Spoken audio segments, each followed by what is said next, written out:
గడచిన 4 సంవత్సరాల క్రితం నేను చెప్పాను, పవన్ కళ్యాణ్ గారు ఆయన పార్టీని ఒక వినూత్నంగా ఒక టెంట్ హౌస్ పార్టీని పెట్టారు.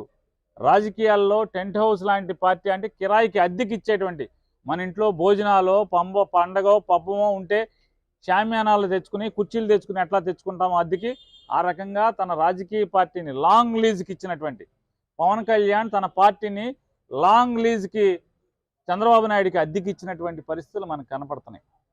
అయినా కూడా ఆయన ఓ పక్కేమో తెలంగాణలో వీళ్ళందరూ ఇంట్లో అందరికీ ఓటు ఉంటుంది, వీళ్ళ ఓట్లని తెలంగాణలో ఓట్లేస్తారు పవన్ కళ్యాణ్తో సహా, ఆంధ్రాతో రాజకీయాలు అంటారు. అంటే కాపురం అక్కడ, ఓటు అక్కడ, వీళ్ళు మాత్రం వీళ్ళ రాజకీయాలన్నీ కూడా ఆంధ్రప్రదేశ్లో. అంటే మనతోనేమో రాజకీయాలు, వాళ్ళ జీవితం అంతా కూడా, వాళ్ళ జీవనం అంతా కూడానేమో పరాయి రాష్ట్రంలో. అంటే మన ఇక్కడ బతకరాళ్ళు. నేను చెప్తున్నాను, నేను జగను మరణిస్తే మా చివరి శ్వాస తర్వాత కూడా మా శవాలను కూడా ఇక్కడే పూడ్చిపెడతారు, ఇక్కడే బతుకుతాం. కానీ మీరు మాత్రం అంతా హైదరాబాదే కదా. ఎవరిదైనా పవన్ కళ్యాణ్ గారు కానీ, లేదా ఈ పేపర్లు, ఈనాడు పేపరు లేకపోతే ఆంధ్రజ్యోతి పేపరు, వీళ్ళందరూ కూడా వీళ్ళ ఓట్లు ఇక్కడ ఉండవు, వీళ్ళ ఆస్తులు ఇక్కడ ఉండవు, వీళ్ళు ఇక్కడ బతకరు, ఇక్కడ గాలి పీల్చరు, మనతో పాటు బతకరు. కానీ వీళ్ళు మాత్రం ఈ రాష్ట్రం గురించి ఎంత అసహ్యంగా రాయాలో, ఎంత చంద్రబాబుకు అనుకూలంగా ఏ రకంగా ప్రవర్తించాలో ఆ రకంగా ఎత్తుగళ్ళేస్తుంటారు. జగన్మోహన్ రెడ్డి గారి మీద విషం చిమ్ముతుంటారు. ఏ రోజైనా ఇవాళ జగన్మోహన్ రెడ్డి గారు 2019 నుంచి ఈ రోజు దాకా చేసినటువంటి అంటే ఉద్దానందం తీసుకోండి, పేదల ఇళ్ల స్థలాలు తీసుకోండి, లేకపోతే పోర్టులు తీసుకోండి, ఫిషింగ్ హార్బర్లు తీసుకోండి, హాస్పిటల్ తీసుకోండి, మెడికల్ కాలేజీలు తీసుకోండి, ఏది తీసుకున్నా పవన్ కళ్యాణ్ చంద్రబాబు కలిసి ఎందుకు చేయలేపారు మీరు? ఇవాళ జగన్మోహన్ రెడ్డి గారు 2,50,000 కోట్ల రూపాయల డబ్బుని జనానికి ఏదో ఒక లక్ష్యంతో సరాసరి నేరుగా ఒక్క పైసా లంచం లేకుండా ప్రజల అకౌంట్లోకి వేశారు. ఈ 2,50,000 కోట్లు ఏం చేశారు మీరు? ఎక్కడ ఖర్చు పెట్టారు? ఒక్కటేమన్నా మీరు ఒక కొత్త మెడికల్ కాలేజీ కట్టారా? ఒక కొత్త పోర్టు కట్టారా? కొత్త ఫిషింగ్ హార్బర్ కట్టారా? లేదా ఏం చేశారు? ఏమీ కనపడవు. ఈ డబ్బులన్నీ ఏమైపోయినాయి? ఆవిరైపోయినాయి. అప్పులు మాత్రం దండిగా తీసుకొచ్చారు. ఒక్క పని చేయలేదు. ఉద్దానందం ఏం చేశారు? ఎవరికి ఏం పని చేయని పరిస్థితి.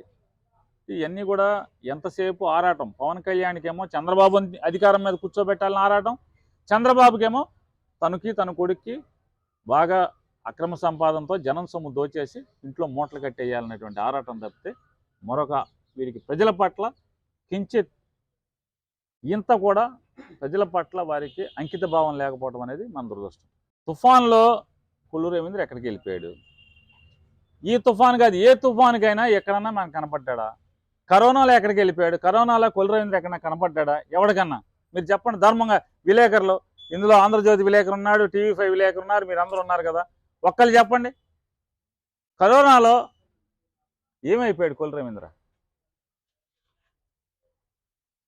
కరోనాలో పేరు నాని కొడుకు ప్రాణాలకు తెగించి ICU వార్డులో, పేరుని కృష్ణమూర్తి అనే అతను 24 గంటల్లో 10-12 గంటలు గవర్నమెంట్ హాస్పిటల్లో ICU వార్డులో, కరోనా ICU వార్డులో ఆయన తిరుగుతూ ఉండేవాడు.